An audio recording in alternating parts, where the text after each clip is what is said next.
Hi, you guys. I am the Runway Travelista, you guys, and we are back with part two, you guys, of the benefit of choosing peace for overall total wellness and well-being. Okay, so we're going to just go back to where we started, and we know peace, you guys, is something that we all want in our lives. Okay, people go, they go to the extreme to try to get it, okay? And sometimes we do it in healthy ways, and sometimes we do it in not so healthy ways. And what are some ways that we can do it in unhealthy ways, okay? If we're going through dealing with stress or traumas or different triggers in life, what do some of us do? What are some of the unhealthy ways that we can do it? With bad habits, okay? Maybe drinking too much, overly drinking, maybe indulging in things that are harmful to our body, okay? Being overly promiscuous. And I'm not judging this, so let me say this. I'm not judging it. This is something that I have actually experienced in my life, okay? So I'm telling you that this is something that is real and something that can happen, okay? When we're trying to seek that peace that all of us want, okay? Sometimes we go to the extreme in the negative, but what we're trying to do now is we're trying to eliminate some of those bad habits, okay? In trying to get to peace, okay? Because a lot of us know, and we can be real with it, that some of us indulge in drug, some of us indulge in overly sex, some of us indulge in overly just different bad habits, okay, that we do that can harm us down the line, okay? So we want healthy ways to get to peace, okay? And we can do that, and we know that we have the tools to do that, okay? So we're going to continue on, and these things, hopefully this will help, if you are dealing with things because in life, it is going to be it is going to be some chaotic situations. It's going to be challenges. It's going to be difficulties, okay? But we want to find healthy solutions to get to the goal that we're searching for, okay, in life. So number 2, it says, peace reduces stress and anxiety. That's big, okay? It says one of the most immediate benefits of peace is an effect on stress and anxiety. We live in a world where stressors are abundant, and we know that they are, whether it's work, relationships, or financial concerns, okay? How many know that those are big things that can really trigger us to get out of peace and have and let me say, I know, okay?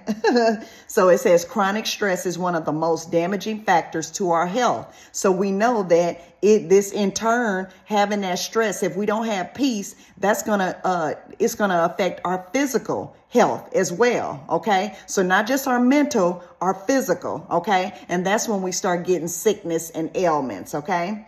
It has been linked to conditions like high blood pressure, heart disease, depression, and a weakened immune system. And these are things that we talk about on most of our talks we've been having. We see that a lot of these things, when we have negative thinking, we talked about positive thinking, how it all plays a role, not only in our mental, but also in our physical. So that's showing you how it's tied together and why I believe so strongly in a total mind, body, spirit connection, because I feel like it's all connected. Okay. And a lot of it is, it has an effect on every aspect of our life, okay?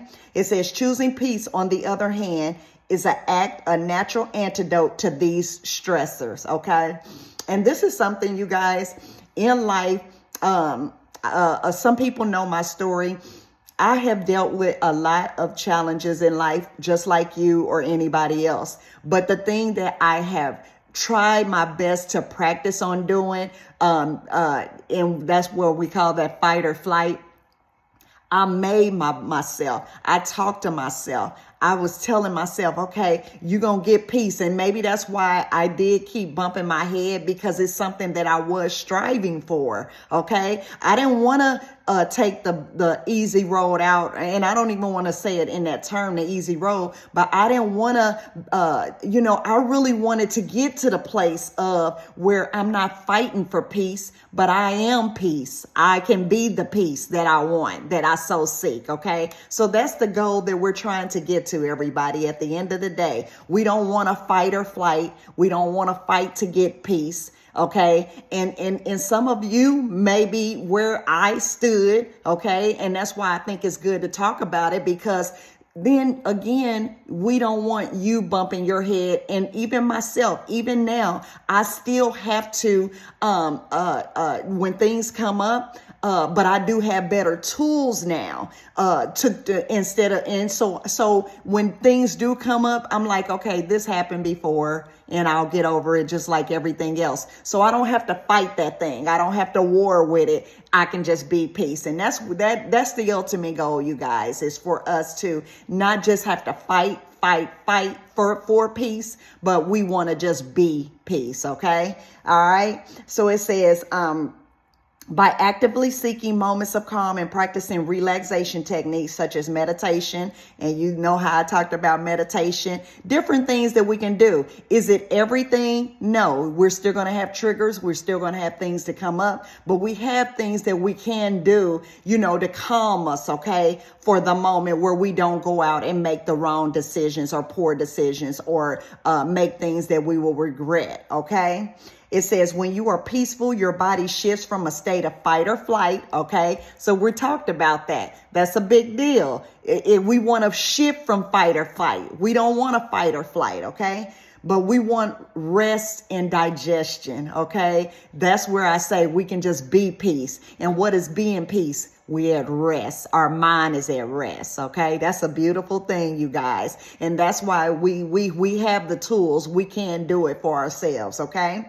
It's not going to fall out of the sky. We have to make that peace and be that peace for ourselves, which allows the immune system to function properly, digest to improve, and overall mental clarity to return. Okay, you guys.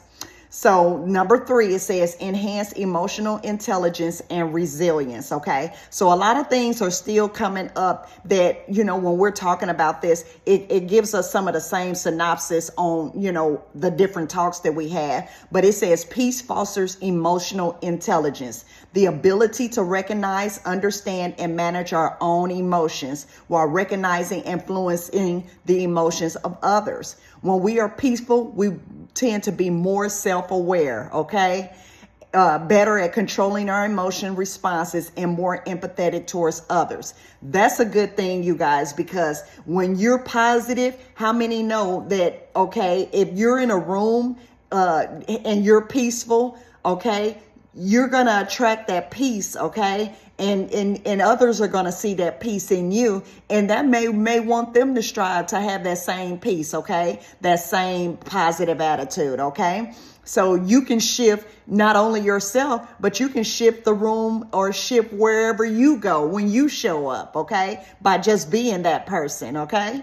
In situations of conflict, a peaceful person is more likely to respond calmly rather than react impulsively, leading to healthier relationships. And that's what we want, you guys, especially if you think about in a marriage. Okay. You may have one person that is more, combative and wants to fight or argue a lot, but you remain peaceful, okay? Because it takes two. You know how I say it takes two to tango, okay? One of us, okay, can be that one, okay? So that'll bring down the confusion. And then if you don't fight with the other person, then what are they going to have to do? They're going to have to either fight with themselves, okay? Or they're going to conform, and you're going to come out with peaceful resolutions and less arguing and fighting, okay? And warring, okay?